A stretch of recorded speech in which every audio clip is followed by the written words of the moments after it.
step into the glamorous world of Taylor Swift. In this video, we take you through an in-depth biography of one of the most influential pop stars of our time. Explore how Taylor Swift lives and where she spends her millions, from her stunning homes to her lavish lifestyle. We'll give you an exclusive house tour, highlighting her luxurious properties, and share insights into her personal life, including her current boyfriend. Whether you're a Swiftie or just curious about her incredible journey, this video has something for everyone. Don't forget to like, comment, and subscribe for more exclusive content about your favorite celebrities. Taylor Swift is an American singer-songwriter. A subject of widespread public interest with a vast fan base, she has influenced the music industry, popular culture, and politics through her songwriting, artistry, entrepreneurship, and advocacy. Swift began professional songwriting at 14. Born December 13, 1989, age 34 years, West Reading, Pennsylvania, United States. Net worth, 130 crores USD, 2024, Forbes. Height, 1.8 meters. Parents, Andrea Swift, Scott Kingsley Swift.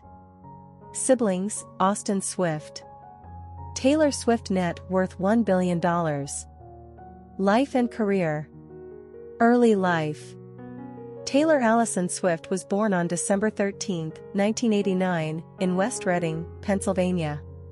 She is named after the singer-songwriter James Taylor. Her father, Scott Kingsley Swift, was a stockbroker for Merrill Lynch. Her mother, Andrea Gardner Swift, née Finley, worked for as a mutual fund marketing executive briefly. Her younger brother, Austin, would become an actor. Swift's maternal grandmother, Marjorie Finley, née Molenkamp, was an opera singer, whose singing in church became one of Swift's earliest memories of music that shaped her career. Swift is of Scottish, English, and German descent, with distant Italian and Irish ancestry. Swift spent her early years on a Christmas tree farm in Pennsylvania that her father had purchased from one of his clients, and she spent her summers at her family's vacation home in Stone Harbor, New Jersey, where she occasionally performed acoustic songs at a local coffee shop. She is a Christian and attended preschool and kindergarten at a Montessori school run by the Bernardine Sisters of St. Francis, before transferring to the Windcroft School. When her family moved to Wyomissing, Pennsylvania, she attended Wyomissing Area Junior/Senior High School. As a child, she performed in Berks Youth Theater Academy productions and traveled regularly to New York City for vocal and acting lessons. Her early love for country music was influenced by Shania Twain, Patsy Cline, LeAnn Rimes, and the Dixie Chicks, and she spent weekends performing at local festivals and events. After watching a documentary about Faith Hill, she became determined to pursue a country music career in Nashville, Tennessee. At 11, Swift traveled to Nashville with her mother to visit record labels and submit demo tapes of Dolly Parton and Dixie Chicks karaoke covers. She was rejected by all the labels, which led her to focus on songwriting. She started learning the guitar at 12 with the help of Ronnie Kramer, a computer repairman and local musician who also assisted Swift with writing an original song. In 2003, Swift and her parents started working with the talent manager Dan Dimtro. With his help, Swift modeled for Abercrombie & Fitch and had an original song included on a Maybelline compilation CD. After performing original songs at an RCA Records showcase, 13-year-old Swift was given an artist development deal and began to travel regularly to Nashville with her mother. To help Swift break into the country music scene, her father transferred to Merrill Lynch's Nashville office when she was 14 years old, and the family relocated to Hendersonville, Tennessee. Swift attended Hendersonville High School before transferring to Aaron Academy after 2 years, which better accommodated her touring schedule through homeschooling. She graduated 1 year early. 2004 to 2008, career beginnings and first album. In Nashville, Swift worked with experienced Music Row songwriters such as Troy Verges, Brett Beavers, Brett James, Mac McAnally, and the Warren Brothers and formed a lasting working relationship with Liz Rose. They began meeting for 2-hour writing sessions every Tuesday afternoon after school. Rose called the sessions some of the easiest I've ever done. Basically, I was just her editor. She'd write about what happened in school that day.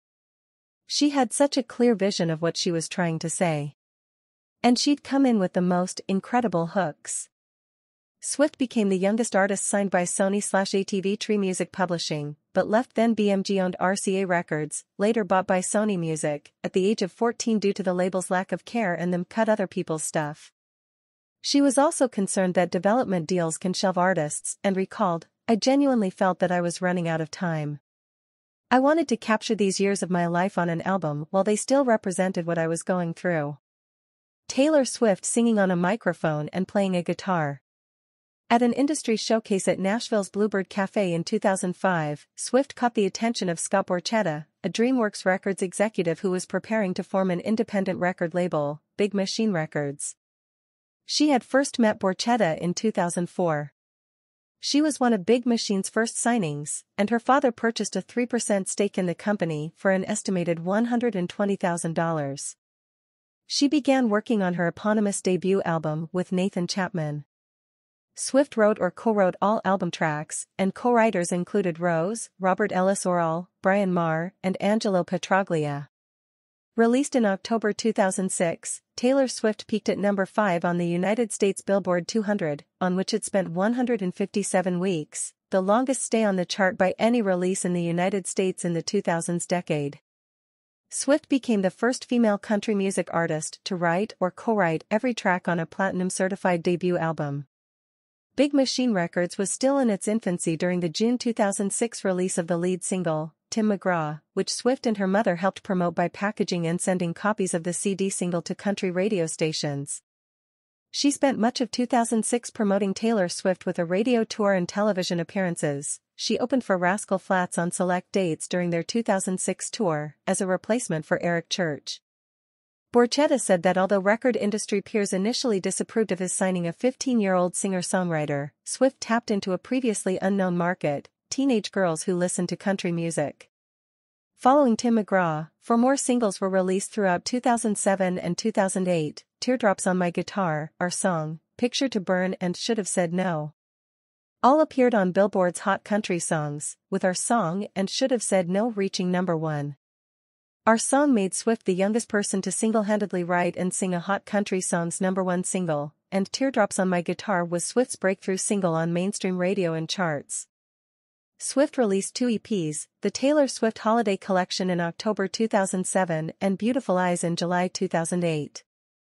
She promoted her debut album extensively as the opening act for other country musicians' tours in 2006 and 2007, including those by George Strait, Brad Paisley, and Tim McGraw and Faith Hill. Swift won multiple accolades for Taylor Swift. She was one of the recipients of the Nashville Songwriters Association's Songwriter/Artist of the Year in 2007, becoming the youngest person given the title. She also won the Country Music Association's Horizon Award for Best New Artist, the Academy of Country Music Awards' Top New Female Vocalist, and the American Music Awards' Favorite Country Female Artist honor. She was also nominated for Best New Artist at the 50th Annual Grammy Awards. In 2008, she opened for Rascal Flatts again and briefly dated the singer Joe Jonas.